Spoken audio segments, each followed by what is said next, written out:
بسم اللہ الرحمن الرحیم نحمدہ ونصلی ونسلم علی رسولہ الکریم اما بعد۔ معزز سامعین اکرام، السلام علیکم ورحمۃ اللہ وبرکاتہ۔ مولانا سید محمد عبد الواسع حسینی چشتی بخاری کی جانب سے محدث دکن ابو الحسنات سید عبداللہ شاہ صاحب نقشبندی علیہ رحمہ کا لکھا ہوا تصنیف کیا ہوا میلاد نامہ آپ کی خدمت میں سلسلہ وار درس کے طور پر پیش کیا جا رہا ہے، اور اس میں آپ حضرات اس سے پہلے تیسری فصل ایک خاص عنوان کے تحت حضور علیہ الصلاۃ والسلام کی میلاد کے حوالے سے اور اس سے پہلے اور بعد کے جو حالات ہیں، تو اس میں آج کی جو چوتھی فصل ہے اس کا عنوان یہ ہے کہ حضرت آدم علیہ السلام کا ابلیس کے فریب میں یعنی دھوکے میں آ کر نافرمانی کر جانے، یعنی جو لغزش ہے تو اس کے جو اثرات ہیں، تو اس سے کیا اثرات پیدا ہوئے اس کا بیان۔ اولاد آدم کی طرح، حضرت آدم علیہ السلام کی اولاد کی طرح آدم علیہ السلام کو بھی کچھ نہ سوجھا، انہوں نے جو ہے گیہوں کا دانہ کھا لیا۔ فلما ذاقا الشجرۃ بدت لہما سوآتہما، پارہ نمبر 8 رکوع نمبر 2 سورہ اعراف کا رکوع نمبر 2، کہ گیہوں کھا کر خدا کی نافرمانی کرتے ہی جو اس کے اثرات نے جو ہے نحوست نے اپنا اثر دکھایا، جنتی لباس جو ہے جسم سے گرنے لگا، دونوں برہنہ ہو گئے۔ یہ برہنگی اپنی نظروں میں تھی، فرشتوں کو برہنے نظر نہ آتے تھے، یعنی ان کا یہ جو برہنہ ہونا تھا یہ صرف ان کو نظر آتا تھا، اس لیے بدت لہما فرمایا، بدت لہما ان دونوں کے لیے ظاہر ہو گئے۔ تو بدت لہما کے معنی ہیں یہ ہیں کہ ظاہر ہوئے ان دونوں ہی کے لیے، مطلب شرمگاہ ان کے ستر، اوروں پر ظاہر نہیں ہوئی۔ الغرض آدم علیہ السلام اور حوا علیہ السلام سے تمام لباس تو علیحدہ ہوا، الگ ہو گیا، مگر تاج شرمایا اور سرے سے جو ہے علیحدہ نہ ہوا، اس کو جبرائیل علیہ السلام آ کر علیحدہ کیے اور عرض کیے اللہ تعالیٰ کا ارشاد ہے کہ تمام کپڑے اتار کر جنت سے نکال دو، اس لیے کہ ہمارا نافرمان ہمارے پڑوس میں نہیں رہ سکتا۔ آدم علیہ السلام مڑ کر جو ہے حضرت حوا سے حسرت و یاس امید کے ساتھ کہنے لگے کہ حوا سے کہا کہ یہ گناہ کی پہلی نحوست ہے کہ در محبوب چھوٹتا ہے، محبوب کا جو در ہے وہ چھوٹ جاتا ہے۔ وَاتَّفِقَا يَخْصِفَانِ عَلَيْهِمَا مِنْ وَرَقِ الْجَنَّةِ، الغرض آدم علیہ السلام جو ہے جنت میں برہنہ اور حیران اور پریشان پھرنے لگے، ہر ایک درخت سے اپنا بدن ڈھانکنے کے واسطے پتے مانگنے لگے۔ جس درخت کے پاس جاتے وہ بھاگتا اور کہتا کہ آدم ہم سے علیحدہ رہو، ایسا نہ ہو کہ تمہارے میل جول سے تمہارے نافرمانی کی نحوست اثر کرے اور ہم پر بھی عذاب آ جائے۔ ایک درخت سے بال جو ہے الجھ گئے، تو آدم علیہ السلام فرمائے اے درخت ستاتا کیوں ہیں؟ تو درخت نے کہا آدم یہ تمہارے گناہ کا اثر ہے، خدا کے حکم سے تم کو پکڑا ہوں، کیا تم کو چھوڑ کر بھی میں نافرمان بن جاؤں؟ آدم علیہ السلام رونے لگے۔ وَنَادَاهُمَا رَبُّهُمَا أَلَمْ أَنْهَكُمَا عَنْ تِلْكُمَا الشَّجَرَةِ وَأَقُلْ لَكُمَا إِنَّ الشَّيْطَانَ لَكُمَا عَدُوٌّ مُّبِينٌ، پارہ نمبر 8 سورہ اعراف کا رکوع نمبر 2۔ اللہ تعالیٰ کا حکم ہوا آدم کہاں ہوں؟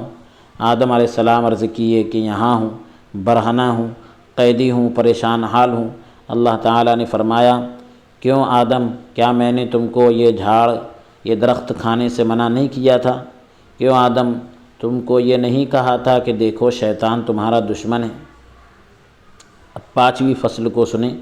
اس فصل کے جو مضامین ہیں وہ 2 مضمون ذکر کر رہے ہیں، کہ ایک تو یہ کہ آدم علیہ السلام کا عرش پر بعض تحریرات یعنی کچھ لکھاوٹ دیکھ کر ہونے والی لغزش کے خوف سے، ڈر سے پریشان ہونا، اور دوسرا لوح محفوظ پر مردودیت کی تحریر دیکھ کر فرشتوں کا پریشان ہونا۔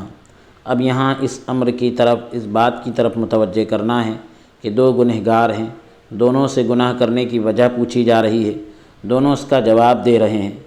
تو جوابوں پر غور کیجئے، اس سے آپ کو پتہ لگے گا کہ ایک گنہگار مردود کیوں ہوا، ایک گنہگار کیوں مردود ہوا اور دوسرا مقبول کیوں رہا۔ تو ہونے والی لغزشوں کے خوف سے آدم علیہ السلام کی پریشانی،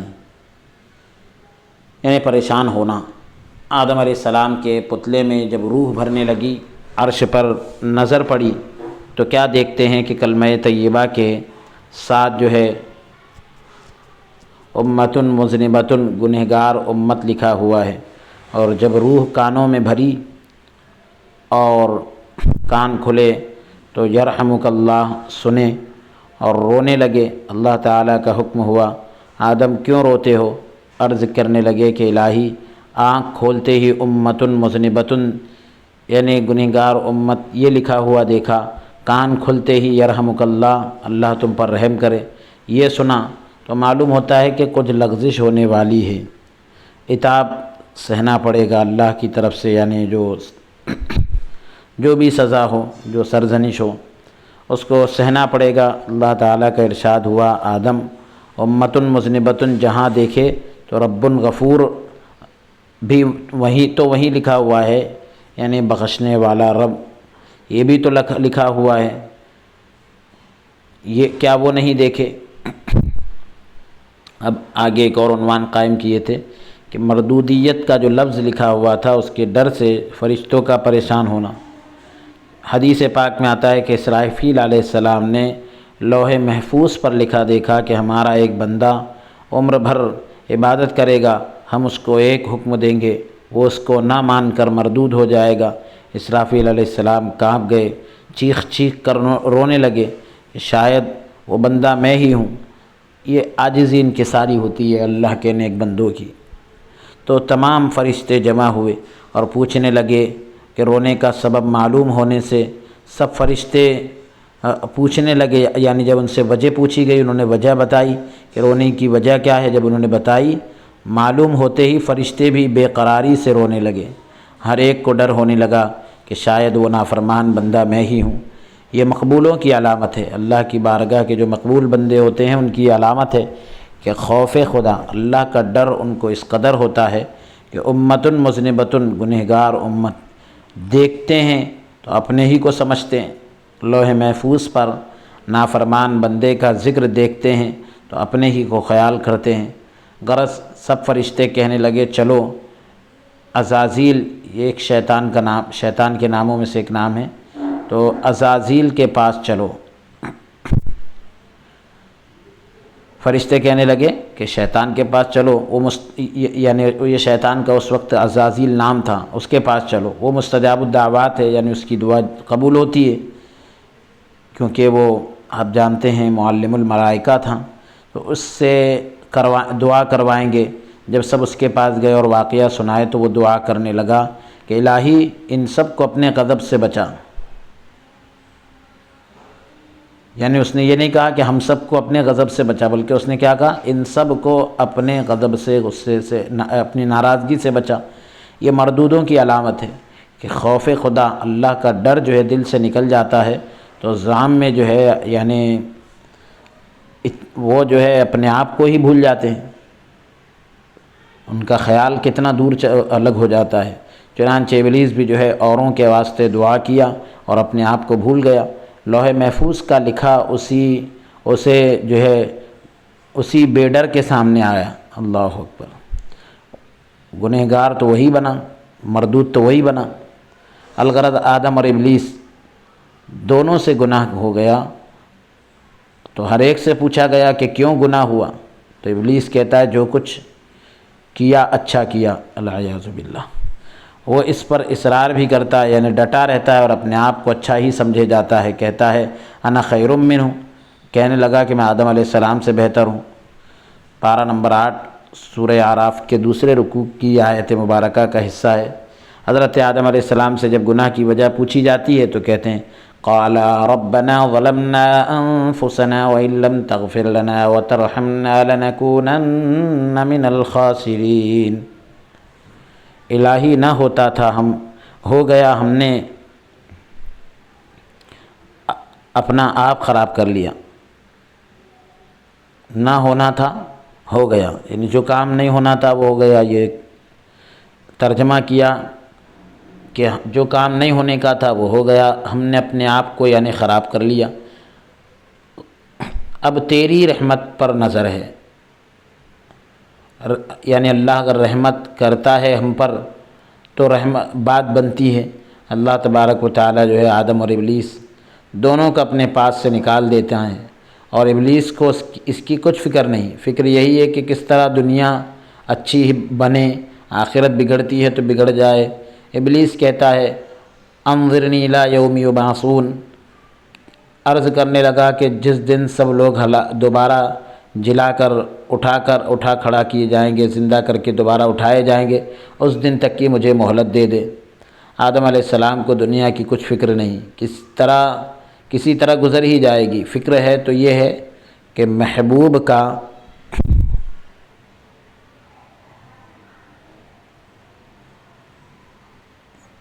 محبوب کا در دولت نہ چھوٹے، محبوب کا در دولت چھوٹ رہا ہے، بس اس کی فکر ہے۔ بار بار پوچھتے ہیں کہ پھر کب بلاؤ گے؟ حکم ہوتا ہے کہ اگر وہاں زمین پر جا کر ہمارے احکام بجا لاتے رہے، ہمارے حکم کو پورا کرتے رہے، کتاب الہی پر اللہ کے فرمان پر عمل کرتے رہے تو جنت تمہاری ہے۔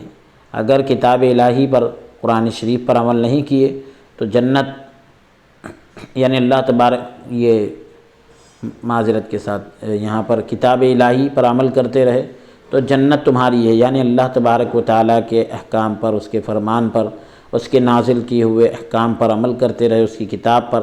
اگر کتاب الہی پر عمل نہیں کیے تو جنت اب چند روز کے لیے چھوٹی ہے، ہمیشہ کے لیے چھوٹ جائے گی۔ انجیر اور عود کے درخت نے آدم علیہ السلام کو ستر ڈھانکنے کے لیے جو پتے دیے تھے ان کو حکم ہوا کہ کیوں انجیر اور عود تم نے یہ کیا کیا؟ عود اور انجیر نے عرض کیے کہ الہی آدم علیہ السلام کو جس وقت آپ نے مسجود ملائکہ بنایا تھا اس وقت ہم جس نظر سے دیکھتے تھے اب بھی اسی عزت کی نظر سے دیکھتے ہیں، گو کہ آدم علیہ السلام سے نافرمانی ہوئی ہے، مگر آپ کا یہ عتاب ان پر چند روزہ ہے، کچھ دن کا ہے۔ اللہ تعالیٰ کا حکم ہوا کہ ہمارے نافرمان سے میل جول کی تم کو یہ سزا ہے کہ اے عود تو بے جلائے خوشبو نہ دے گا، یعنی جب تک تم کو جلایا نہ جائے گا تم خوشبو نہ دے سکو گے، اور اے انجیر تو بے گوشمالی، یعنی تیرے توڑنے کے لیے تجھے موڑنا پڑے گا، تو بغیر موڑے کے نہیں ٹوٹے گا۔ چھٹی فصل، حضرت آدم علیہ السلام کے زمین پر اترنے کا بیان۔ اللہ تعالیٰ کا پہلا حکم ہوا ان سب کو یہاں سے لے جاؤ۔ قال اهبطوا، پارہ نمبر 8 سورہ اعراف کا رکوع نمبر 2، تم سب یہاں سے چلے جاؤ۔ اللہ تعالیٰ کا دوسرا حکم، بعضکم لبعض عدو، کہ تم میں کا بعض جو ہے بعض کا دشمن ہے، تمہاری آپس میں ایک دوسرے کے ساتھ دشمنی رہے گی۔ اس کا حوالہ بھی وہی ہے جو اوپر ذکر کیا گیا۔ آدم علیہ السلام خوش ہوئے اور فرمائے الحمدللہ انا لکم عدو، میں تمہارا دشمن ہوں، نہیں فرمایا بلکہ آپسی عداوت کی خبر دیا، آپسی دشمنی کی خبر دیا ہے۔ اللہ تبارک و تعالیٰ کے اس ارشاد کا نتیجہ ہے کہ شیطان اور بنی آدم، سانپ اور طاؤس یعنی مور میں سب کی ایک دوسرے کے ساتھ آپس میں دشمنی ہے۔ سب یعنی شیطان جو ہے دشمن ہے بنی آدم کا، آدم علیہ السلام کی اولاد کا، اور ایسے ہی مور اور سانپ آپس میں ایک دوسرے کے دشمن ہیں۔ اللہ تبارک و تعالیٰ کا تیسرا حکم، وَلَكُمْ فِي الْأَرْضِ مُسْتَقَرٌّ وَمَتَاعٌ إِلَىٰ حِينٍ، تم سب کو چند روز دنیا میں رہنا ہے اور ایک وقت معین تک نفع اٹھانا ہے، فائدہ اٹھانا ہے۔ اللہ تعالیٰ کا چوتھا حکم، قَالَ فِيهَا تَحْيَوْنَ وَفِيهَا تَمُوتُونَ وَمِنْهَا تُخْرَجُونَ، اس کا حوالہ بھی وہی ہے جو اوپر ذکر کیا گیا۔ تو اسی زمین پر رہو گے، اسی میں مرو گے، اسی سے اٹھائے جاؤ گے۔ حکایت ایک واقعہ ذکر کر رہے ہیں کہ مالک بن دینار رحمۃ اللہ علیہ فرماتے ہیں کہ ایک بچے کو دیکھا کہ مٹی سے کھیل رہا ہے، میں نے اس بچے کو سلام کرنا چاہا، پھر دل میں خیال آیا کہ بچے کو کیا سلام کریں، اپنے اس خیال کو دور کیا اور سلام کیا۔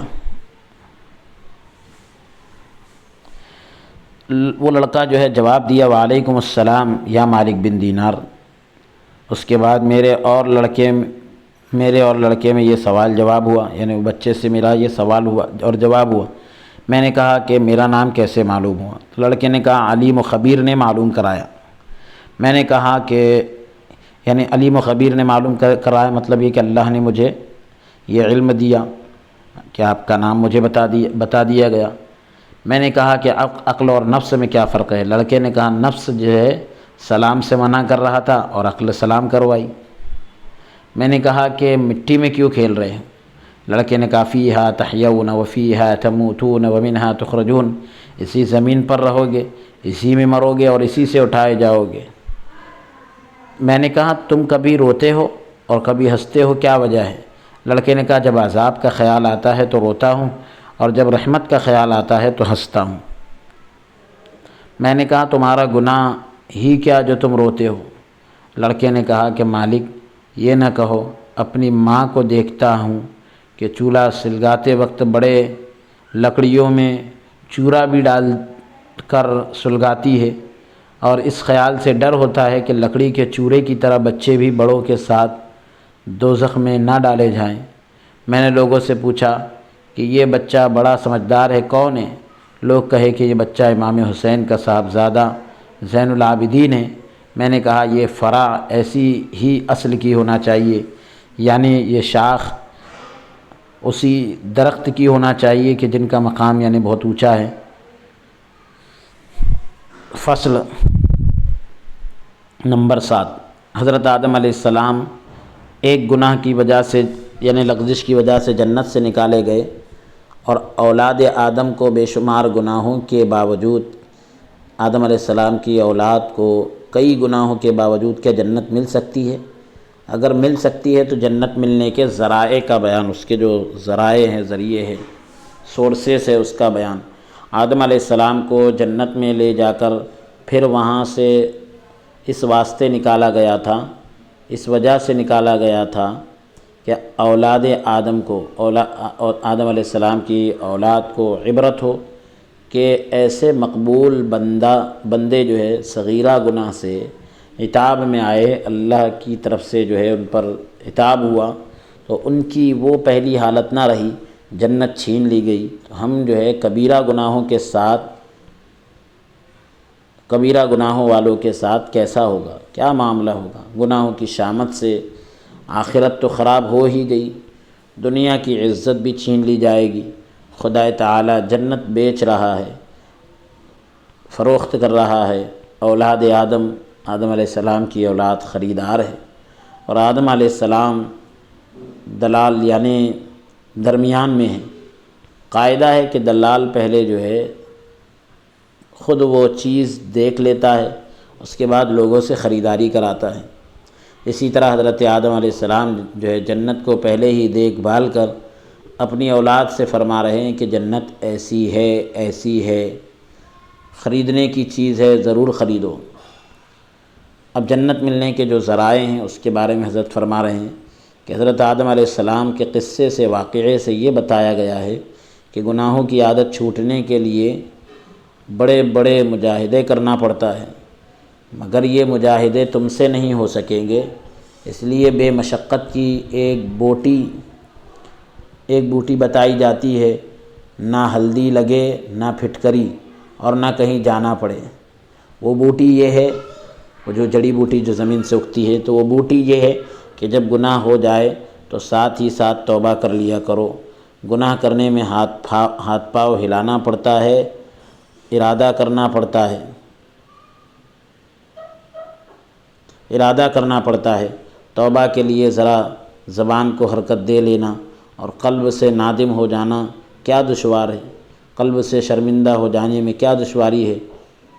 شیطان سمجھا ہوا ہے کہ اولاد آدم علیہ السلام کی اولاد نے اپنے باپ کی طرح ادھر توبہ کی اور ادھر گناہ سے پاک ہوا، اس لیے توبہ کو نظروں میں حقیر کر کے دکھاتا ہے۔ چونکہ شیطان جو ہے خود توبہ نہیں کیا، اس لیے اولاد آدم سے بھی توبہ کرانا نہیں چاہتا۔ اس قدر مفید چیز جو ہے توبہ کا قاعدہ کس قدر آسان ہے کہ وضو کر کے 2 رکعت نفل نماز پڑھیں، توبہ کے لیے سر جو ہے سجدے میں رکھ کر عاجزی سے اپنے گناہوں کی معافی چاہیں۔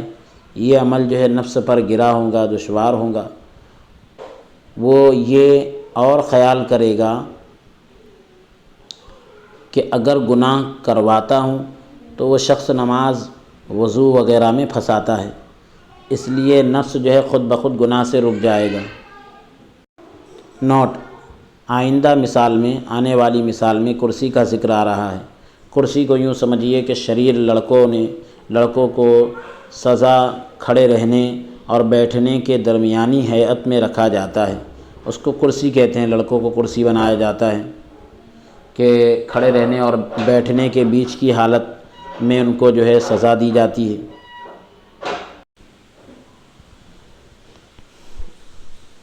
نفس کے گناہ سے رکنے کی ایک مثال یہ ہے کہ شریر لڑکے کو استاد جو ہے کرسی پر بٹھاتا ہے، شریر لڑکا جو ہے شرارت سے باز آ جاتا ہے، رک جاتا ہے۔ وہ یہ سمجھتا ہے کہ اگر شرارت کیا کہ کرسی کی مصیبت پڑی، یعنی جیسے ہی شرارت کروں گا تو کرسی کی مصیبت یعنی کرسی بننا پڑے گا۔ ایسا ہی نفس جو ہے سمجھتا ہے کہ گناہ کیا کہ وضو نفل نماز کے ساتھ توبہ کی کرسی پر بیٹھنا پڑتا ہے۔ نفس کے گناہ سے رکنے کی دوسری مثال کہ بچہ جب جو ہے دودھ چھڑائی کی عمر کو پہنچ جاتا ہے، دودھ چھڑانے کی عمر کو پہنچتا ہے اور وہ دودھ پینا نہیں چھوڑتا، تو ماں جو ہے اپنی پستان کو ایلوا لگاتی ہے، کڑوا پھل آتا ہے تو اس کا جو عرق ہوتا ہے وہ لگا لیتی ہے۔ بچہ ایلوے کی ناگواری اور تلخی یعنی کڑواہٹ سے دودھ جیسی مرغوب یعنی پسندیدہ چیز چھوڑ دیتا ہے۔ ایسا ہی نفل نماز، وضو اور توبہ جو ہے یہ بھی نفس کے لیے، یعنی یہاں پر یہ سمجھنا ضروری ہے۔ تو یہ جو ہے توبہ اور وضو، نماز، یہ ساری چیزیں مثل ایلوے کے ہیں، یعنی گنہگار جب ان پر عمل شروع کرتا ہے تو نفس جو ہے ان کے ناگواری کے اندیشے سے،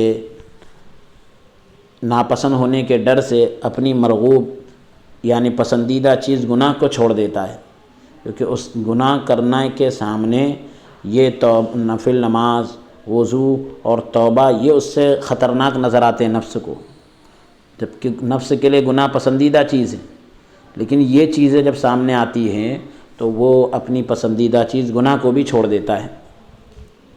نور محمدی صلی اللہ علیہ وسلم کے بیان کو روک کر دیگر مضامین لانے کے وجوہات کی تفصیل۔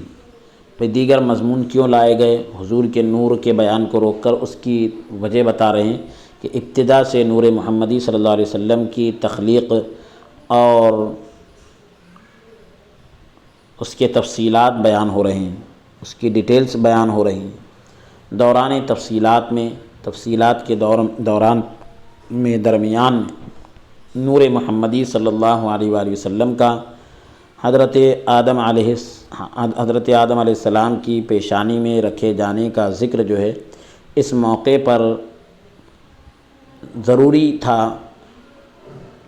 کہ یعنی ضرورت اس بات کی تھی کہ حضرت آدم علیہ السلام کی لغزش وغیرہ کا ذکر کیا جائے، کیونکہ حضرت آدم علیہ السلام کے لغزش کا تعلق ابلیس سے، شیطان سے، اس لیے ابلیس کے تلبیس اور مکر کی، اس کے خلط ملط کرنے اور دھوکہ دہی کی وضاحت بھی ضروری ہوئی۔ ان تمام امور کا لحاظ یعنی ان تمام کاموں کا لحاظ کرتے ہوئے نور محمدی صلی اللہ علیہ وآلہ وسلم کے ذکر مبارک کو آدم علیہ السلام تک پہنچایا دیا گیا۔ اس کے بعد ابلیس سے متعلقہ، اس سے ریلیٹڈ تفصیلات اس کے بعد حضرت آدم علیہ السلام کے متعلقہ تفصیلات بیان ہوئے۔ اب حضرت آدم علیہ السلام کی پیشانی میں نور محمدی صلی اللہ تعالیٰ علیہ وسلم کے نور محمدی صلی اللہ علیہ وسلم رکھے جانے کے بعد کا سلسلہ شروع ہوتا ہے، جس کو انشاءاللہ تعالی ہم اگلی فصل میں پیش کریں گے۔ آج کے اس سلسلہ درس کو یہیں موقوف کرتے ہیں۔ اللہ عز و جل کی بارگاہ میں درخواست اور دعا کرتے ہیں کہ رب تبارک و تعالی ہم سب کو قول سے زیادہ عمل کی توفیق عطا فرمائیں۔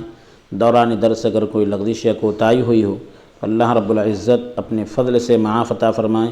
استغفر اللہ ربی من کل ذنب واتوب الیہ، وصلی اللہ تعالی وسلم علی خیر خلقہ سیدنا و نبینا محمد وعلی آلہ واصحابہ وازواجہ وذریاتہ واہل بیتہ اجمعین برحمتک یا ارحم الراحمین، والحمد للہ رب العالمین۔